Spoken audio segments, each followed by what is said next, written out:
WCCSradio.com. Good morning, and thanks for being with us here today on this Thursday, 9:13 in the morning.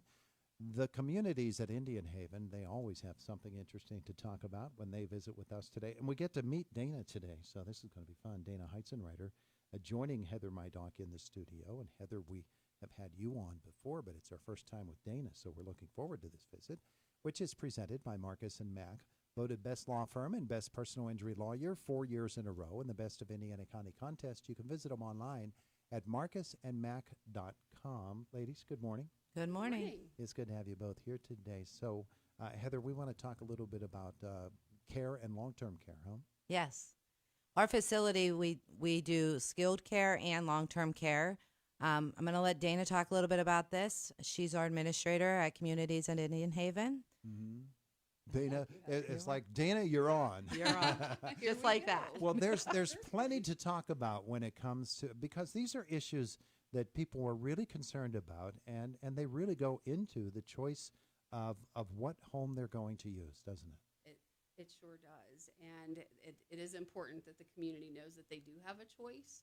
And we are happy to welcome, as Heather mentioned, both our short-term guests and long-term care residents as well. Mm-hmm. We have a unique opportunity. We are owned and operated by the county, so we are very, very fortunate to have that opportunity.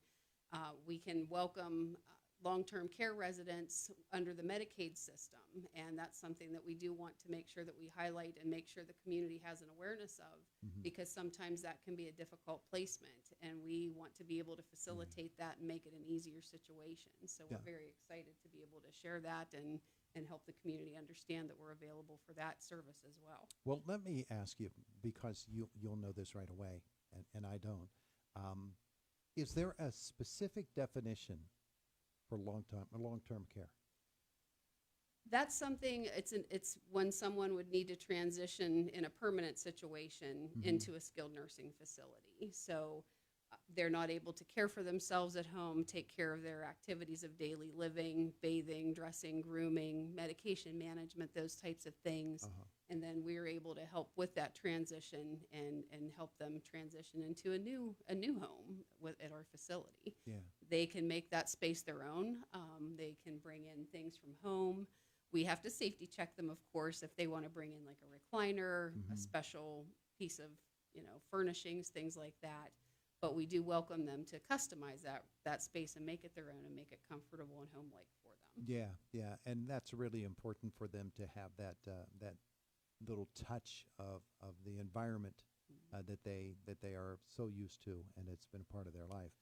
Whether it's a piece of furniture or something that they keep on a shelf, or just that keeping in touch. But now you're giving them the opportunity to be able to move about without so much concern for their family members, that they're, who's taking care of mom? Mm-hmm. Who's taking care of dad? Right. Is he okay? Those sorts of things. That's what you're there for. We are, and we're proud to be able to provide those services. We have a great team. I'm pretty partial. I've been doing this for a long time. This year's 32 years for me in long-term care, mm-hmm. 34 altogether, but it's very comforting to know in our community that we have a great resource, and we have a great team of staff members at every level, from housekeeping, laundry, dining services. We're very proud of our meals. Our kitchen does home-cooked meals. It's not processed type food. They really take great pride in that, and our residents get to drive that. We have a food committee, and they get to say what their preferences are. If they want a special meal, we make sure that happens. Mm-hmm. If it's not something that everybody likes, we make sure that individual, like say liver and onions, for example. Not everybody likes that, believe it or not. But if there are individuals that really want that, we make that happen. So, do you make Heather taste test it to make sure that it's good? I cannot taste liver and onions.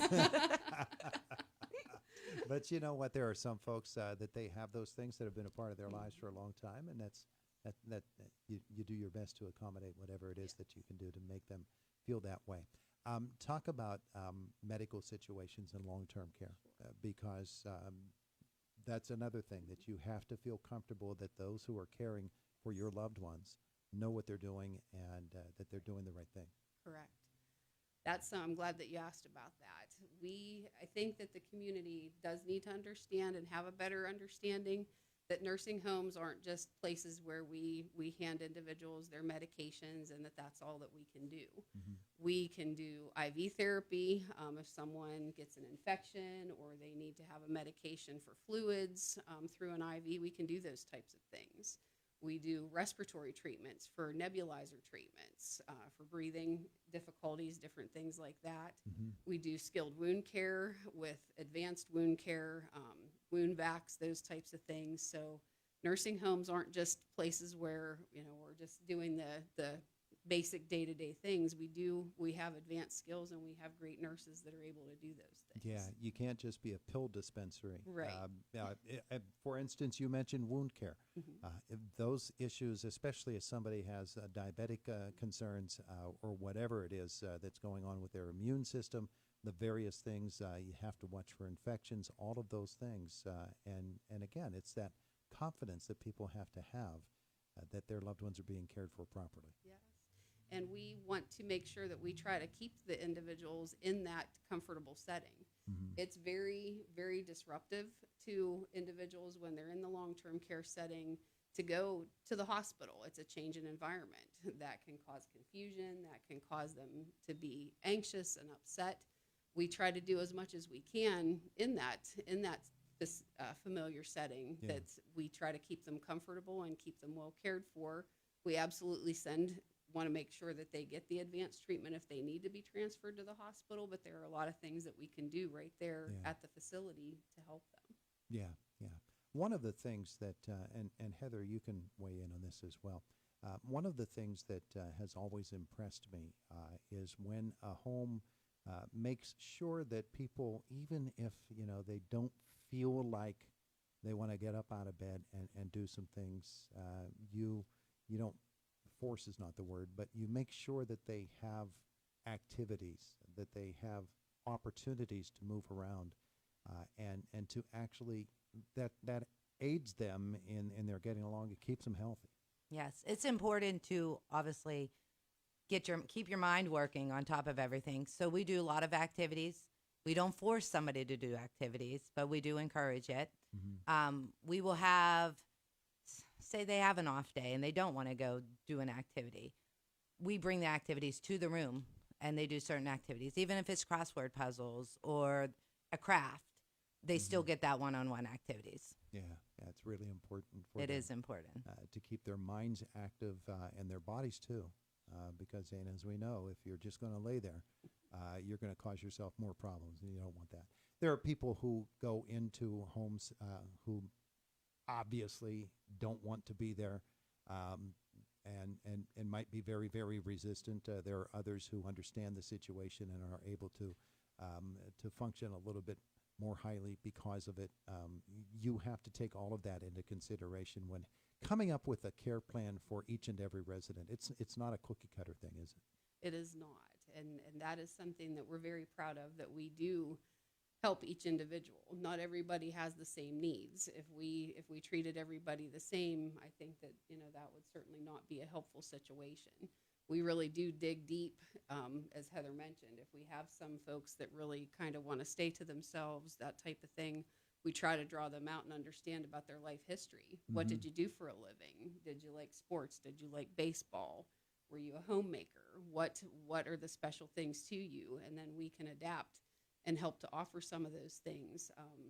For example, we do different baking activities that the residents still get to do those types of things just like they did in their homes. And we have time to reminisce at that point about when we were, when they were in their younger days, Sure. their home life, taking care of their families, and just the smiles, and it gets the conversation going. And even in a one-on-one situation, it just draws that out, and it gives them good feelings and good memories. So Yeah. we try to make sure that we capture that for every person.